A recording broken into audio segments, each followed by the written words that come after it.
Dalam video ini saya akan bicara dengan anak saya tentang obat yang kedaluwarsa, obat expired. Mari kita dengarkan dahulu pembicaraan saya dengan anak saya. Tapi perutku kumat lagi nih, sakit sekali. Obat yang dulu masih ada tapi expired 2 tahun. Gimana nih? Itu tablet ya, nggak apa-apa, Beneran nih? Serius nggak apa-apa?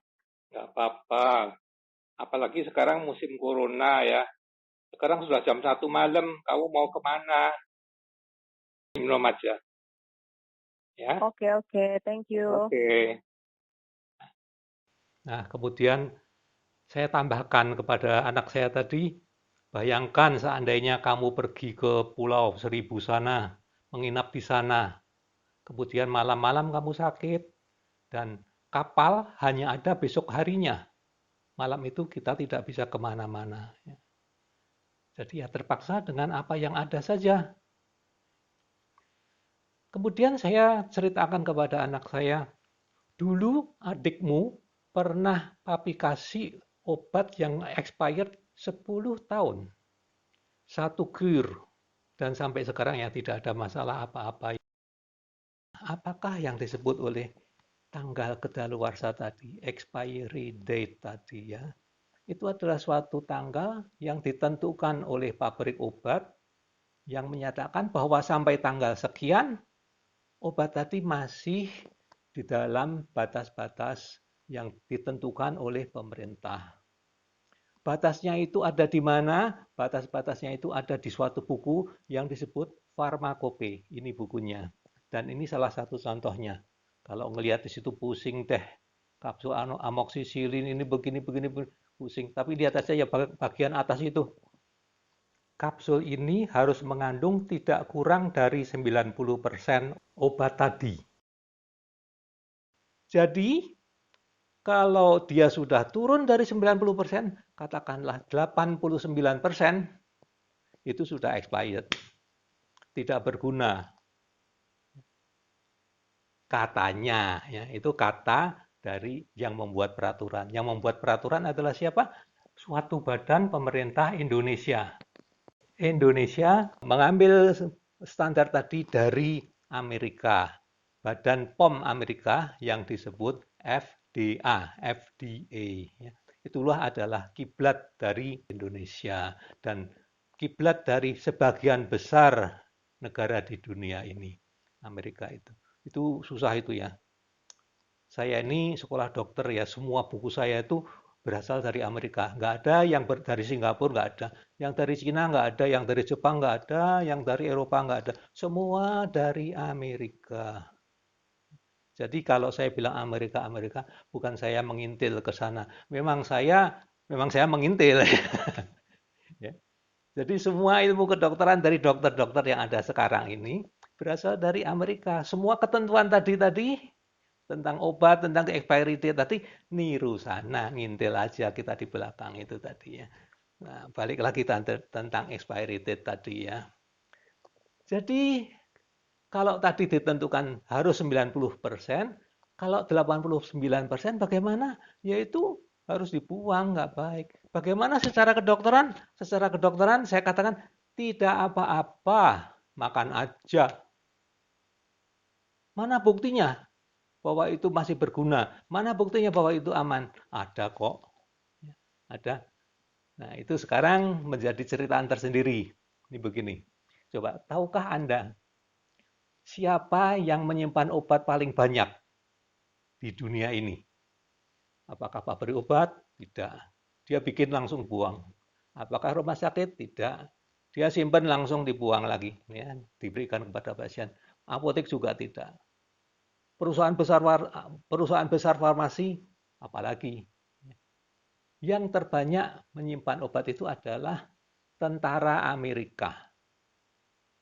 Mereka punya ratusan ribu atau jutaan, ya saya nggak tahu ya.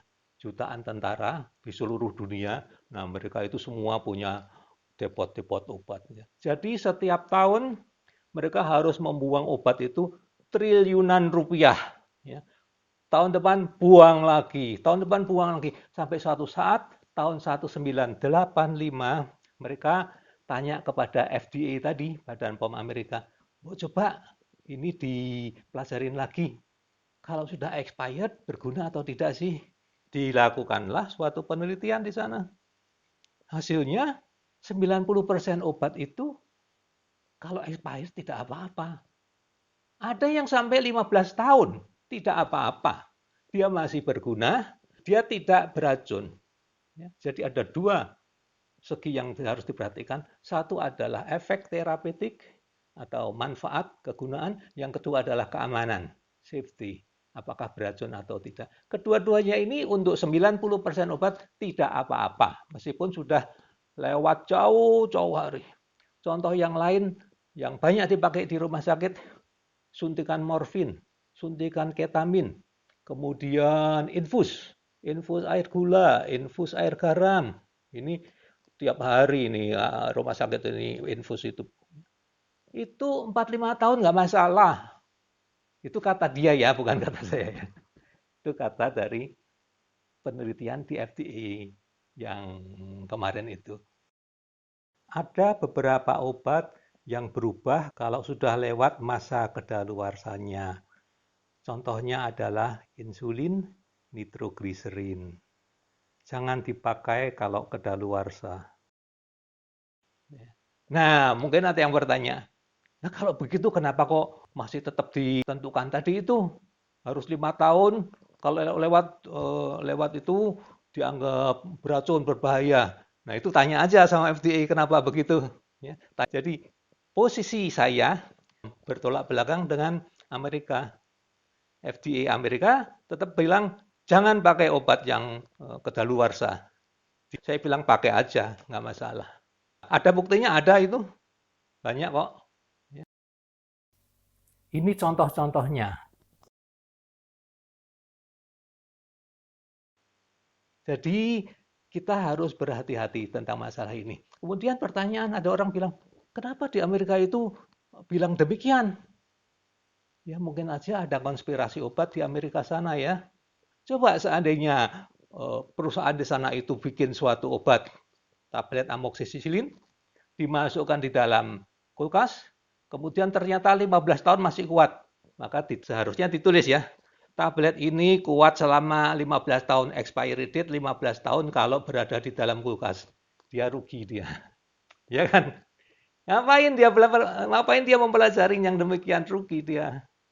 Lebih baik kamu buang lebih bagus ya, lebih cepat dibuang dia lebih untung ya. Jadi kalau dibilang segi konspirasi pabrik besar di Amerika mungkin juga. Lalu kenapa juga setelah ada penelitian tadi ya yang saya sebutkan tadi, penelitian yang rinci sekali, kenapa dia posisinya tidak berubah ya tanyakan saja kepada mereka ya. Yang penting seharusnya Indonesia memikirkan tentang hal ini. Apakah benar sih kita harus ngintil di belakang Amerika itu terus ya? Ataukah kita punya standar tersendiri?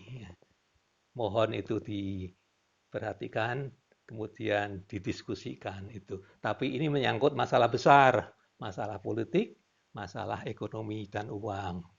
Jadi itu bukan masalah saya. Obat itu dibagi dalam bermacam-macam kesediaan. Tablet, kapsul, dan cairan yang sering kita pakai ini ya kalau obat makan. Tablet ini adalah yang paling stabil, jadi umumnya tidak masalah.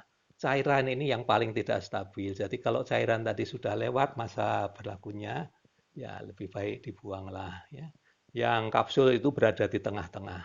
Kapsul itu biasanya kalau kita buka, itu kelihatan serbuk di dalamnya.